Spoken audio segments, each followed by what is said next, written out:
वूटॉन cricket club से receive हुए। अब ये एफआईआर दर्ज थी, पिछले कई माह से खान साहब अदालती कार्रवाई को ताखीर का शिकार कर रहे हैं, कभी एक बहाना कभी दूसरा बहाना, और उनकी कोशिश ये थी कि अदालती कार्रवाई आगे ना चल पाए। जैसे ही अदालत जो है वो फैसला सुनाने लगी तो इन्होंने इस्लामाबाद हाई कोर्ट से रुजू किया, वहां से एक ऑर्डर आ गया, वो फैसला रुक गया 22 तारीख तक। दूसरी जो बेल है एंटी टेररिस्ट कोर्ट की, वो खारिज हो चुकी है, और उसके खारिज होने के बाद अभी तक इमरान नियाजी साहब लाहौर हाई कोर्ट से ये तवक्को रखते हैं कि उनकी जो हाजिरी है या अटेंडेंस है, जो कि किसी भी प्रोटेक्टिव बेल के लिए आपकी हाजिरी अटेंडेंस वहां होना जरूरी होता है, उनकी तवक्को ये है कि अदालतें चल के जमान पार्क आएं और वहां आके उनकी हाजिरी लगाई जाए और जमान पार्क में ही अदालती कार्रवाई जो है वो चले। मैं हैरान हूं कि 5 बार अदालती कार्रवाई मुलतवी हो चुकी, इस इंतजार में कि बादशाह सलामत चल के तशरीफ लाएंगे। उनको सहूलत दी गई, आप अगर चल नहीं सकते, हालांकि वो चल सकते हैं, वो स्ट्रेचर पे आ जाएं, वो एम्बुलेंस पे आ जाए, ये बातें भी की गई, मगर अब दोबारा 2:30 बजे तक समाअत को मुलतवी किया गया है। तो ये सहूलत हर किसी को तो मुयसर नहीं है। आपका मेरे जैसा पिटिशनर होगा तो वो स्ट्रेचर पे भी अदालत आएगा, वो एम्बुलेंस में भी अदालत जाएगा, अदालत तो जाना पड़ेगा अगर बेल अप्लाई करनी है। और दूसरा ये है कि जो इस वक्त मेडिकल रिपोर्ट्स की बातें चल रही हैं, ये अल्लाह ताला का करना है। ये मजाक उड़ाते थे मेडिकल रिपोर्टें अदालतों में जमा कराने के प्रोसेस के हवाले से, ये ताने कसते थे। आज समझ नहीं आ रही कि मेडिकल रिपोर्ट किससे लिखवाएं, कौन ऐसी मेडिकल रिपोर्ट जमा कराए कि खान साहब बिल्कुल बिस्तर पे हैं, वो एक टांग नीचे नहीं लगा सकते, वो चल नहीं सकते, वो उठ नहीं सकते, वो बैठ नहीं सकते। इस तरह की मेडिकल रिपोर्ट दरकार है। तो मेरा ख्याल है तहरीक इंसाफ को एक अखबार में इश्तहार दे देना चाहिए कि डॉक्टर रिक्वायर्ड है जो खान साहब की जाली मेडिकल रिपोर्ट लिख दे कि ये बाकी सब कामों के लिए फिट हैं, बाकी सारे काम चल रहे हैं, घंटों घंटों मीटिंग्स भी हो रही हैं, टांग को टांग पे रख के हिलाया भी जा रहा है। ऑनरेबल कोर्ट नोटिस ले कि एक वीडियो मौजूद है जिसमें खान साहब का एक अजीज उनके कान में कह रहे हैं टांग मत हिलाएं, कैमरा ऑन है। उन्हें कहा जा रहा है कि आप टांग हिला रहे हैं बड़ी फरावानी के साथ, इस टांग को मत हिलाइए, कैमरा चल रहा है, लोग देख लेंगे। ये कौन सी टांग है जो 4 महीने में ठीक नहीं हो रही? और अगर अदालत में आपने दरखास्त दी है जमानत की तो मेहरबानी करके अदालत में पेश हो। यह सहूलत नहीं हो सकती कि आप अदालत की कार्रवाई को 6 बार मुलतवी करवाएं और मुलतवी करवाने के बावजूद आप अदालत में पेश ना हो। इनको आदत पड़ गई है घर बैठे रिलीफ लेने की, लोग ये बात कर रहे हैं। इसका मकसद क्या है? जेल भरो तहरीक। जेल भरो तहरीक का एक नारा लगाया गया और कहा गया हम जेलें भरने जा रहे हैं। जेल भरो तहरीक की हालत यह है और इनकी मुनाफिकत की यह इंतहा है कि जेल भरो तहरीक कहने वाले कल 2-2 अदालतों में मिन्नत तरला कर रहे थे कि हमारी बेल की जो कैंसलेशन है, जो जमानत खारिज होने जा रही है, इसको रोका जाए। यह तरला मिन्नत तहरीक जरूर हो सकती है। असल में इसका आगाज हुआ था गोगी बचाओ मार्च से और गोगी बचाओ तहरीक से। गोगी बचाओ तहरीक और गोगी बचाओ मार्च जो था वो तरला मिन्नत तहरीक में तब्दील हो चुका, और अब तरले लिए जा रहे हैं, मिन्नतें की जा रही हैं कि हमें घर से भी ना आना पड़े और हमें बैठे बिठाए जो है वो कोर्ट जमानत दे दे। ये है मुनाफिकत की इंतहा। अगर आपने ये करना होता, जेल भरो तहरीक का जो ऐलान किया था उस पर अमल दरामद, तो फिर इस तरह रोंद ना मारी जाती, इस तरह रोया ना जाता, इस तरह तरले मिन्नत ना किए जाते कि जी हमें अदालतों में मत बुलाएं, हम अदालतों में नहीं आ सकते, हम बहुत बीमार हैं। आपको शहबाज शरीफ साहब की कमर तो बड़ी याद आती थी, वो बड़े अरसा से उस आर्जे में मुब्तला थे। तब तो आप बख्तरबंद गाड़ियां भिजवाते थे और उनको बंद करवा के एमआरआई के लिए भी बख्तरबंद गाड़ी में भेजते थे। आज जब आपकी बारी आई है और आप हट्टे कट्टे हैं, बिल्कुल सेहतमंद हैं, मगर अदालतों का नाम सुनते ही आपकी कांपें टांग जाती हैं, अदालतों का नाम सुनते ही आप इस्तिस्ना की दरखास्त करते हैं। राना साहब एक सेकंड प्लीज। आप अदालतों का नाम सुनते ही आप इस्तिस्ना की दरखास्तें देना शुरू कर देते हैं। तो ये किस किस्म की मुनाफकत है कि जेल भरो तहरीकी खवातीन से हल्फ लिया जा रहा है, हाथ खड़ा करके, लाइन में खड़ा करके, हम जेल भरेंगे। ये होती है शक्लें जेल भरने वाली कि जो अदालत में पेश नहीं हो सकते। इसके पीछे एक पूरी स्कीम है। जो ये तरला मिन्नत तहरीक शुरू हुई है ना, जेल भरो तो खैर एक नारा ही है। जिस तरह इन्होंने कहा अमेरिका ने हमारी हुकूमत उल्टाई, फॉरेन कंस्पिरेसी, पूरी कौम ने इनके पीछे लग के स्टिकर लगा लिए। इनके जो है ना, इनके अपने फॉलोअर जो हैं, उन्होंने स्टिकर लगा लिए एब्सोल्युटली नॉट, क्या हम कोई गुलाम हैं कि बांध जाएं। अब मुझे बताएं उन स्टिकरों का क्या करना है। क्या वो स्टिकर उतार लिए जाएं? क्या उसकी जगह आपकी शक्ल और मुनाफिक खान का स्टिकर लगा लिया जाए? क्या किया जाए? साइफर लहराया गया, ये एक बड़ी अहम बात है। पाकिस्तान के फॉरेन रिलेशंस को डैमेज करने की कोशिश की गई, पाकिस्तान के बैनुल अक़वामी सतह पे ताल्लुकात को मुतासर करने की कोशिश की गई अपने सियासी बयानिए की खातिर। साइफर लहराया और कहा अमरीकी साजिश है। आज कह रहे हैं नहीं, ये जनरल बाजवा की साजिश थी, वो सुपर किंग थे। ओ भाई, आप तो कहते थे मैं बड़ा ताकतवर हूं, कभी अमेरिका है कभी जनरल बाजवा है, तो आप सियासत से दस्तबरदार क्यों नहीं हो जाते? ये जो बात है कि ये अमेरिकी साजिश थी कि नहीं थी, इंपोर्टेड हुकूमत के ट्रेंड चलाए गए, इंपोर्टेड हुकूमत के ट्रेंड आज भी चल रहे हैं।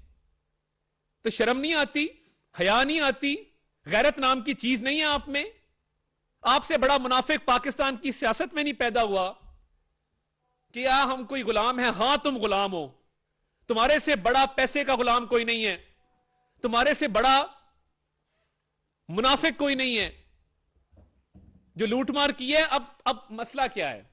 अमरीकी बयानिया तो साइड पे हो गया ना, कि वो क्या हम कोई गुलाम है, दफन हो गया, मर मिट गया बयानिया। अब बाजवा साहब को टारगेट कर रहे हैं क्योंकि इनकी फितरत है कि जो एहसान करे उसको ये अपने शर से ही दो चार करते हैं। जिंदगी में जिस शख्स ने इस पे रत्ती बराबर भी एहसान किया है, वो अभी मुड़ा नहीं तो इसने उसकी पीठ में छुरा घोंपा है। जहांगीर खान तरीन को देख लें, अलीम खान को देखें, जनरल बाजवा को देख लें। ये ना खत्म होने वाली फहरिस्त है। ये मोहसिन कुश है, ये एहसान फरामोश है। कल नईमुल हक की बरसी थी, एक सियासी वर्कर के तौर पे मैं बड़ी उनकी इज्जत करता हूं। ये 30 साल की रफाकत, उसके जनाजे पे जाना गवारा नहीं किया। ये इस तरह का घटिया आदमी है। तो अब क्या हो रहा है? अमेरिकी साजिश खत्म, एब्सोल्युटली नॉट खत्म। क्या हम कोई गुलाम है कि स्टिकर उतार लो? और अब टांग का बहाना करके झूठी मेडिकल रिपोर्ट बनी गाला से इन्होंने पहले कोशिश की बनाने की पिछले दौर में। अब जमान पार्क में डॉक्टरों का इजलास आज बुलाया गया है और डॉक्टर फैसल सुल्तान को कहा गया है कि एक जाली मेडिकल रिपोर्ट बनाओ कि मैं तो अगर एक कदम भी चला तो मैं गिर के तो बिल्कुल कोलैप्स कर जाऊंगा। ये कैसी बीमारी है कि ना स्ट्रेचर ना एम्बुलेंस, कोई चीज आपके काम नहीं आ रही। बात यह है, इनको वुकला ने और डॉक्टरों की एक टीम ने कल मशवरा दिया है कि आप अगर जमान पार्क से निकल आए, और इसमें कुछ वो भी होगा अंतर मंतर जो चलता है थोड़ा सा, उसका भी होगा, जंतर मंतर। जंतर मंतर का एक कोई जायचा निकला है और साथ कुछ डॉक्टरों और वकला की टीम ने यह मशवरा दिया है कि खान साहब आपने जमान पार्क से नहीं निकलना, आप निकले तो तोशा खाना में फर्ज जुर्म आयद हो जाएगी। वकला को भारी रकूम दी जा रही है कि केसेस को डिले करो, कह दो कि मैं अगले 3-4 महीने आ ही नहीं सकता, मैं मर जाऊंगा अदालत आया तो, मेरे पे हमला हो जाएगा, मेरी टांग ठीक नहीं है, मेरी सेहत खराब है। 2 झंडे लगा के अपने जहनी तस्वर में वजीर आजम के तौर पे जब शाम को, आपने कभी दुनिया में देखा अपोजिशन लीडर का कौम से खिताब? झंडे लगाए हुए हैं। वही एक जहनी बीमारी है कि मैं अभी भी वजीर आजम हूं, कौम से खिताब हो रहा है। और कौम से क्या खिताब हो रहा है? पूरा जोर लगा के 2-2 घंटे की तकरीरें हो रही हैं। उस जोर लगाने से कुछ नहीं हो रहा सेहत को। कोर्ट बुलाए तो मैं मर गया, मैं लुट गया, मैं बर्बाद हो गया। तो वकला ने, जंतर मंतर ने और उसके साथ डॉक्टरों ने कहा है कि इसको डिले करें, जाली रिपोर्टें जमा कराएं, तोशाखाना से बचें और टिरियन वाइट के केस से बचें, क्योंकि टिरियन वाइट का केस बिल्कुल क्लियर है। अभी जमाइमा साहिबा के साथ उनकी तस्वीर थी, बेटी के तौर पे लिखा गया, आर्टिकल भी आया, किसी ने डिनाई नहीं किया, कोई बात नहीं। और ये कानूनी बहस है टिरियन वाइट वाली कि कोई असासा आप छुपाएं, बच्चे छुपाएं, जायदाद छुपाएं, आपको जवाब देना पड़ेगा, डिस्क्वालिफिकेशन बनती है। तो अब तोशाखाना से बचने के लिए, टिरियन वाइट से बचने के लिए, गिरफ्तारी से बचने के लिए ये सारा सेहत का बहाना किया जा रहा है। मेरा मुतालबा है सुप्रीम कोर्ट ऑफ पाकिस्तान से, हर बात का नोटिस लिया जा रहा है, हर किसी को बुला के पूछा जा रहा है, मेडिकल बोर्ड या लाहौर हाई कोर्ट या supreme court of Pakistan constitute करे, वंस एंड फॉर ऑल ये मामला खत्म होना चाहिए। और मेडिकल बोर्ड में सरकारी डॉक्टर भी हों, प्राइवेट डॉक्टर भी हों, पाकिस्तान के बेहतरीन जो तिब्बी माहिरीन हैं उन पर मुश्तमिल ये मेडिकल बोर्ड बनाया जाए और बताया जाए कि खान साहब की सेहत कैसी है और क्या सेहत इतनी खराब वाकई है कि वो अदालत नहीं जा सकते और इन केसेस को ताखीर का शिकार कर रहे हैं। तो क्या ये जायज है? ये इतना बुज़दिल आदमी है, इतना डरपोक आदमी है कि कल जेल के खौफ से सुना है कि थोड़े से आंसू भी निकल आए। ये भी रिपोर्ट्स आ रही हैं कि मैंने जेल नहीं जाना। जेल भरो तहरीक अवाम के सामने, अमरीकी साजिश अवाम के सामने, पीछे जाके मुनाफकत। और अब ये मेडिकल बोर्ड, मेरी रिक्वेस्ट होगी कि अदालत इसका हुक्म दे। 6 दफा कार्रवाई अगर मुलतवी की है तो मेरी मोअज़्ज़ज़ अदालत से ये मुद्दबाना गुजारिश है कि आप एक मेडिकल बोर्ड तश्कील दे दें कि वो अदालत आने के काबिल हैं कि नहीं। ये दूध का दूध, पानी का पानी हो जाएगा। और ये जो बहाना बनाया जा रहा है करप्शन के केसेस से बचने का, टिरियन वाइट में डिस्क्वालिफिकेशन से बचने का, बदनुवानियों से बचने का, जो उन्होंने की हैं, जो इनके काले करतूत हैं, ये सारा खुल के सामने आ जाएगा अगर मेडिकल बोर्ड बन गया। क्योंकि किसी आम पाकिस्तानी को यह रियायत नहीं है कि अदालती कार्रवाई उसके लिए भी 6 दफा मुअत्तल हो, नहीं होती। बूटे, बशीर और अहमद के लिए नहीं होती। आम पिटिशनर जो बेचारे राहदारियों में खड़े होते हैं पूरा पूरा दिन, उनके लिए नहीं होती। इस लाडले के लिए, क्योंकि ये लोगों को गालम गलोच करता है, सोशल मीडिया पे कैंपेनें चलाता है, इसलिए इसको ये रियायत हासिल है कि ये कोर्टों में भी पेश ना हो, ये रियायतें भी मांगे। और इसका बिल्कुल ये दिल है कि अदालतें चल के जमान पार काएं और उसको क्लीन चिट ट्रे में रख के दें कि ये लें खान साहब, आप बीमार भी हैं, आप मस्कीन भी हैं, आप बेगुनाह भी हैं, ये लें, ये तमाम कोर्ट के ऑर्डर्स हैं, ये आप ले लें। इस तरह कब तक मामला चलेगा? मेडिकल बोर्ड तश्कील दिया जाए, सच्ची और हकायक पे मबनी मेडिकल रिपोर्ट कोर्ट में पेश की जाए और बाकी ट्रायल को चलाया जाए। अगर मियां नवाज शरीफ का ट्रायल रोजाना की बुनियादों पे चल सकता है तो तोशाखाना का ट्रायल जल्दी क्यों नहीं चलता? उसमें महीने महीने की डेट क्यों ली जाती है? अगर सुप्रीम कोर्ट की तरफ से बेटे से तनख्वाह ना लेने पे वजीर आजम को निकाला गया तो ये बेटी वाले केस में 1 मार्च की डेट क्यों है? ये हर हफ्ते केस क्यों नहीं लगता? इसमें जवाब क्यों नहीं जमा कराया जाता? क्यों नहीं जवाब मांगा जाता? तो ये मेडिकल बोर्ड बनेगा तो तब इंसाफ होगा। जब तक मेडिकल बोर्ड नहीं बनेगा ये झूठी रिपोर्टें बनाएगा, ये बहानों के पीछे छुपेगा और ये राह फरार इख्तियार करेगा। बहुत सारी बातें सोशल मीडिया पे देखा कि chief justice Lahore high court के खिलाफ एक ट्रेंड चलाया गया PMLN की सोशल मीडिया की तरफ से, उस पर कोई कार्रवाई नजर नहीं आती, इसकी क्या वजह है? दूसरा ये कि कार्रवाई होनी चाहिए chief justice Lahore high court के खिलाफ, अगर आप समझते हैं, आपका अगर ये ख्याल है। नहीं, अच्छा, जो कैंपेन चला, अच्छा, जो कैंपेन चला, मैं कहा शायद आप कह रहे हैं वो दमाद की वजह से। अच्छा अच्छा अच्छा अच्छा अच्छा, मैं उलट समझ गया था वो। अच्छा सॉरी। तो वो देखे ना, बात ये है, अब लोग ये कहते हैं कि एक सिटिंग PTI का मिनिस्टर है, उसने सरकारी खर्च से कई करोड़ रुपए लगा के सरकारी घर की ताजीनो आराइश की। ताजीनो आराइश करने के बाद सुनने में ये आया है, और अगर मैं गलत हूं तो मैं ये वापस ले लूंगा, कोई बात नहीं, कि बहुत सारे जज साहबान को खाने पे इनवाइट किया गया और PTI के सिटिंग मिनिस्टर के घर पे जज साहबान की बहुत बड़ी तादाद ने शिरकत की। ये नहीं होना चाहिए, ये बिल्कुल नहीं होना चाहिए। और अगर ऐसा है और आप कार्रवाई में दूसरी तरफ ले गया था तो देखिए ये मुनासिब नहीं है। अगर ऐसा होगा तो इंसाफ पे सवालिया निशान उठेंगे। तो ये आप इसको वेरीफाई कर लें, इस खाने को, क्या ये खाना हुआ PTI के मिनिस्टर के घर पे? क्या लोगों को इनवाइट किया गया? जी जी। तो इसको अच्छा ये बताइए कि आप मेडिकल बोर्ड बनाने का कह रहे हैं, किन से ये कहा जा रहा है आपकी मैं चीज देखें, मैं चीफ पाकिस्तान को भी ये कह रहा हूं, मगर इस वक्त जो बात रेलेवेंट है वो ये है कि लाहौर हाई कोर्ट का एक डिविजनल बेंच समाअत कर रहा है, वो क्यों नहीं अहकाम देते मेडिकल बोर्ड बनाने के? 6 दफा समाज जो मुलतवी की है, ये पंचायत तो नहीं है, हर किसी के लिए एक कानून है जिसने फॉलो होना है। तो आप मेहरबानी करें, मेहरबानी करके मेडिकल बोर्ड बना दें और पता लग जाए कि सेहत इस काबिल है, वरना जमानत आप खारिज करें। अच्छा इसी में ये बताइएगा कि क्या इसमें आप अर्ली हेयरिंग की दरखास्त नहीं दे सकते, जिसमें इस्लामाबाद हाई कोर्ट में जो केस चल रहा है इस्लामाबाद हाई कोर्ट में हम पार्टी नहीं है, उसमें एक प्राइवेट पिटिशनर है टिरियन वाइट केस में।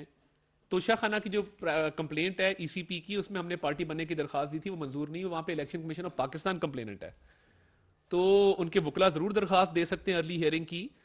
मगर बात यह है, अर्ली हियरिंग की तो दरखास्त तब दी जाए जब दूसरी पार्टी अवेलेबल हो। उनका वकील कभी कहता है मेरे दांत में दर्द है, कभी मैं एक हफ्ता पाकिस्तान में नहीं हूं। अभी भी अब 22 तारीख ले गए हैं, उसमें 1 तारीख ले गए हैं टिरियन वाइट में। तो ये इस तरह तो अगर केसेस चले तो ये तो किसी मंतकी अंजाम तक नहीं पहुंचेंगे। और कल देखे ना, 2 बेलें खारिज होने जा रही थी, लग रहा था मुल्क में क़यामत आ गई है।